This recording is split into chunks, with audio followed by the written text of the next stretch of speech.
I got this rebounder, or they call it like a mini trampoline. It's from this company called Techsport, and I'm almost finished. I still have about 9 or 10 more of these bungee loops to connect, and I wanted to just kind of explain what I learned, because it's been I learned a lot while putting it together, so I thought I'd share what I learned. So basically, there is these 6 sections, and I think 5 or 4 of them are, or 4 or 5 of them are the same. So like that's the same. This is the same. This is the same. Oh yeah. So this one with the 2 things sticking out, that's one section. That's one unique piece. And then there's this one piece is also unique here. This one piece is just a straight piece. The other ones are kind of like bent on one side, and that's one piece right there. So one. This is 2, and this is 3, 4. So basically, there's 4 of these pieces that are exactly the same. They're straight, and then at about a quarter way, it's bent. And then this one with the 2 things sticking out, that's for the handlebar.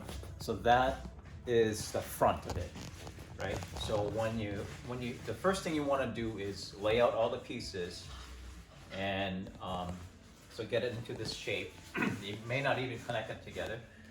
I actually did mine with this facing down, but it makes sense to do it facing up. So you just lay the pieces down, and then you just screw each one screw, and I think there's 6 total screws, and it just screws in. There's no nuts or anything on the other side. You just screw it in, and don't screw the screws in fully tight. Just maybe screw it till it's about 90%.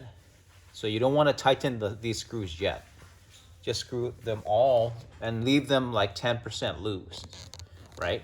And then when you put it together, you'll have to align the 2 pieces, and then you can see the hole, and then the screw goes into the hole, and then you just screw them in, but make them like 95% tight. You know, you don't tighten it 100% yet.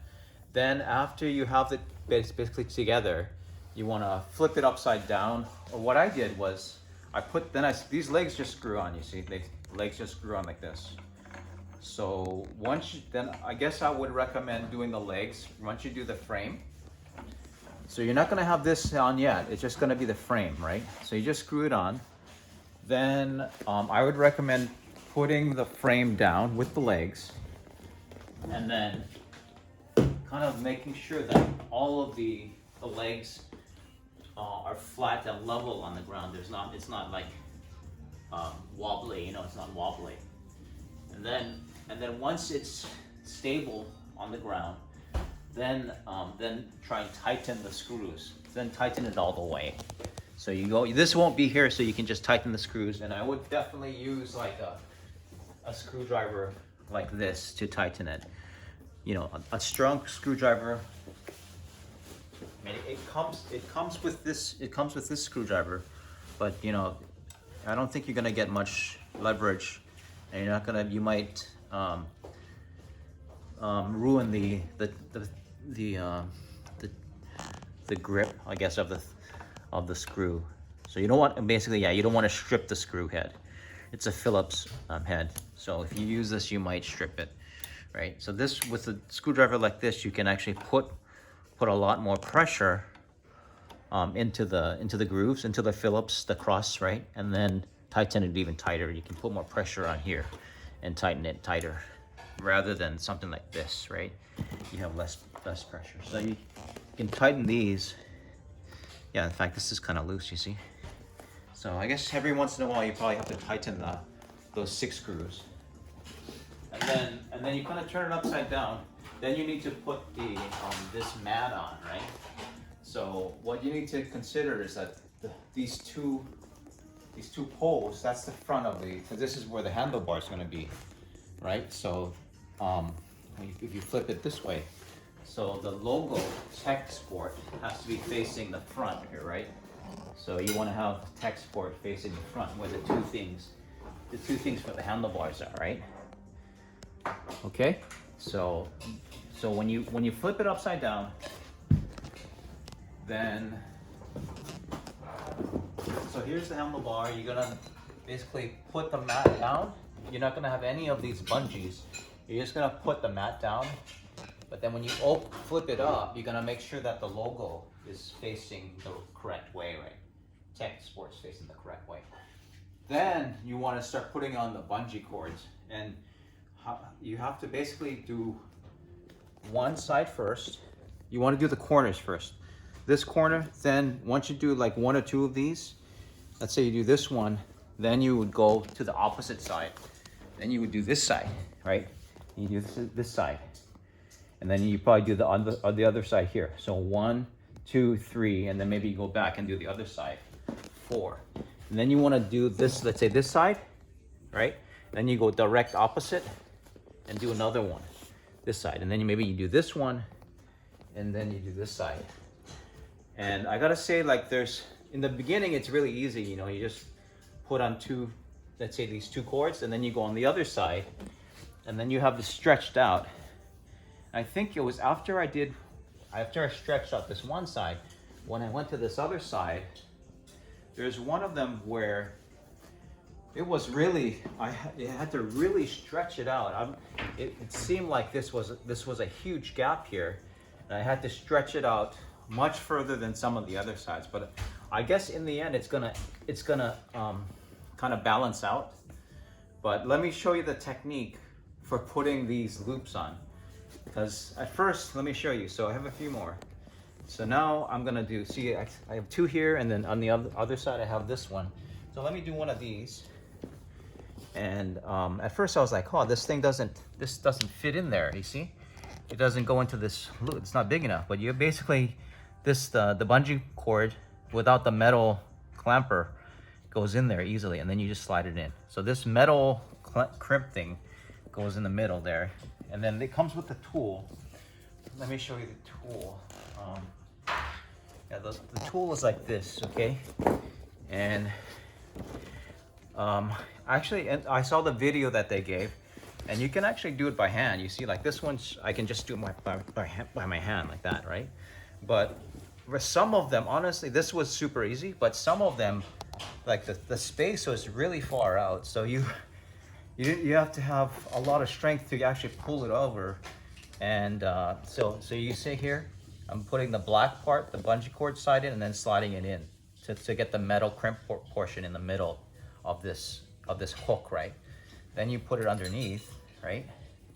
And then you can kind of like center the metal piece. You can wiggle it like that. And then here's how you use the tool. And what I would recommend is pull it, and then pull it like this, and then like that, okay? Then you have to use your foot, okay? And then you want to use your foot to pull this way until it goes past 50% at least. Okay, so watch how I do this. And then, okay, let's see, it's not centered, so I want to move this a little bit this way. So pull it like that, okay?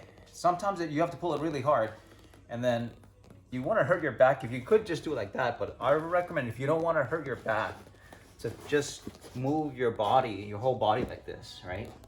And then pull it this way, and then down. Can you see that? So I'm gonna go put it down. Then it's actually quite easy. See? Just twist it off. So let me do another one to show you. So let me do this one here, okay? Oh, this one's a bit tricky. This one's tricky, and I wanted to show because this one has to go in between the bar here. All the other ones just go, in and out. This one has to go up around this bar section. So let me put the black part in there, right? This goes underneath, yeah? Okay, so this is 42 loops, so it's quite a lot. And I think I might have a backache tomorrow, but I think if you watch this technique that I'm showing you, you might have less of a back problem. So see, can you catch the video here? So you see how I'm putting this hook thing in here, right? So I'm having this hook there. Then I have to get this around, right? So remember, pull this way, then move your whole body and then go that way, this way, and then down. So let me demonstrate that again. So I'm gonna pull it, right? So that this is more than 50%, right? And then put your foot here to hold it, right? And then you come over, right? And then pull this way and then down, because you wanna, this needs to go down the hook, right? So there. So it's less strenuous when you do it that way, when you move your whole body, rather than staying. You could stay here and then try and pull it like this, but then you're really straining your back, you know, pushing it forward like this and then down. If you use your whole body and come around, then it's less strain on your back. So let me do one more, just show you, okay? See how fast I can do this. Okay, a lot of explaining, so hook it in. Okay, so if you watch, then you can kind of, the more you watch, the more you can learn, right? So I'm gonna center this in again and pull. You see that's more than 50%, right, of the way. Then move this way and then down. So you use your other hand to push it down and just flip it like that. Let me do another one. So this is definitely a workout. I mean, I'm sweating big time. It's a workout doing this. So just be prepared. So, okay, I'm gonna center this again. Make sure the metal part is in between of this ring here. Then pull. That's way more than 50%, right? Then come around here. Oh, this is a little bit crooked. So pull. Okay, there. So that's about it. Yeah, I just wanted to show you that. And then, because figuring out how the technique to put the rings on is probably, since you have to do 40 of them, this video hopefully can help you to figure it out really easily, because I've got some videos from the supplier, but they're okay, they're not that great. So hopefully with this video, it'll help you to put this together with less back strain, and yeah, it'll save you some time. Thanks for watching.